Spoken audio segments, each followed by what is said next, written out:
আসসালামু আলাইকুম। আপনারা কেমন আছেন? আমি ভালোই আছি আলহামদুলিল্লাহ। আজকে আপনাদের জন্য নতুন একটি রেসিপি নিয়ে আসছি। রেসিপিটির নাম হলো বাদাম নাড়া। এই রেসিপিটা নরসিংদীর বিখ্যাত একটি খাবার। তো আমি মাঝে মধ্যেই করে খাই, খুবই স্বাদ লাগে। আপনারাও একবার ট্রাই করে দেখবেন রেসিপিটা। এই দেখুন, বাদামগুলো আমি ধুয়েছি, তারপরও আপনাদের সামনে আরেকবার ধুয়ে নিলাম। ধুয়ে আমি এগুলোকে পাটায় শিলপাটায় বেটে নেব যেহেতু এটা বাদাম নাড়া এটার নাম, তাই আমি এখন বাদামগুলা বেটে নিচ্ছি। আপনারা দেখুন, শেষ পর্যন্ত ভিডিওটা দেখুন। আমি কিভাবে আজকে বাদাম নাড়া করব। আমার বাদাম বাটা হয়ে গেছে, এখন আমি এটা উঠিয়ে নিব। এখন আমি বাদামটা পুরোপুরি উঠিয়ে নিলাম। এখন আমি চলে যাব রান্না ঘরে। আমি বাদামটা কাঁচা বেটেছি, আপনারা চাইলে বাদামটা হালকা ভাজা দিয়েও বেটে নিতে পারেন। চলুন এখন রান্না বসিয়ে দিই।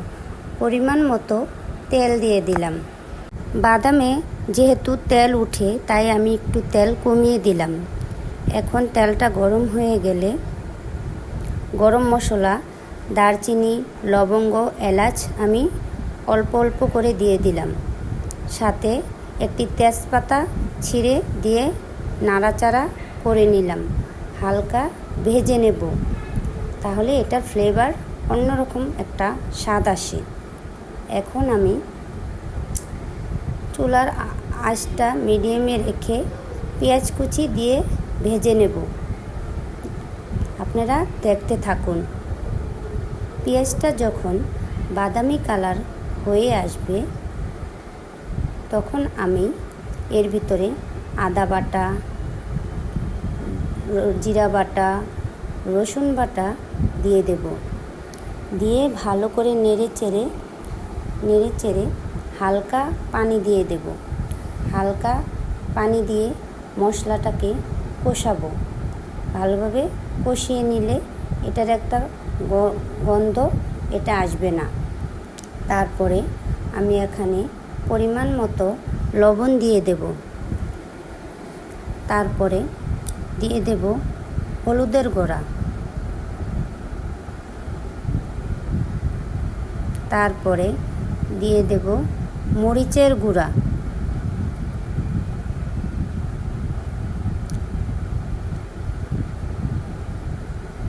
ভালো করে কষিয়ে নিতে হবে। তারপরে আমি দিয়ে দেব হালকা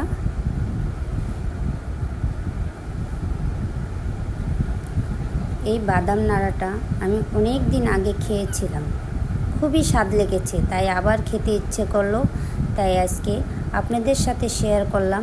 আমিও একটু পানি দিয়ে ভালোভাবে মশলাটাকে কষিয়ে নেব 2-1 মিনিট।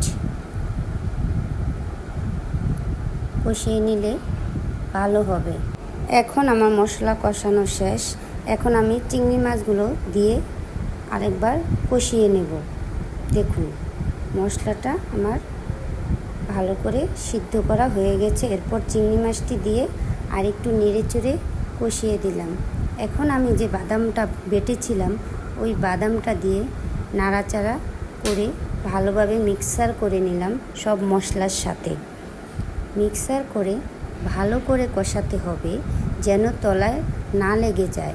তাই নাড়ার উপরে থাকা লাগবে, আর গ্যাসের চুলাটা একটু কমিয়ে দেওয়া লাগবে। যখন লাল লাল হয়ে আসবে, তখন পরিমাণ মতো আমি এখানে পানি দিয়ে দেব। দেখুন, নাড়ার উপরেই থাকা লাগবে।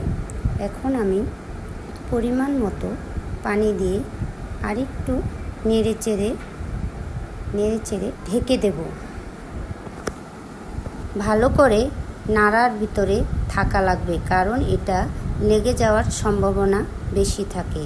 এখন আমি এটা ঢাকনা দিয়ে ঢেকে 10 মিনিট মিডিয়াম আঁচে রান্না করব।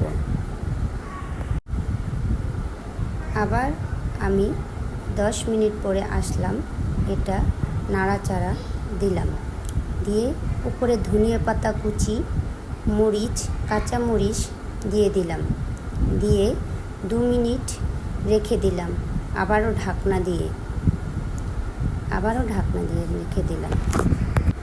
ঢাকনা দিয়ে 2 মিনিট পরে আমি আবার চলে আসলাম। আমার রান্নাটা হয়ে গেছে। এখন আমি চুলাটা নিভিয়ে, এই দেখুন আমার রান্নাটা হয়ে গেছে। কি সুন্দর দেখতে লাগছে দেখুন। এখন গরম ভাতের সাথে এই রেসিপিটা খেলে অনেক স্বাদ হবে। আপনারা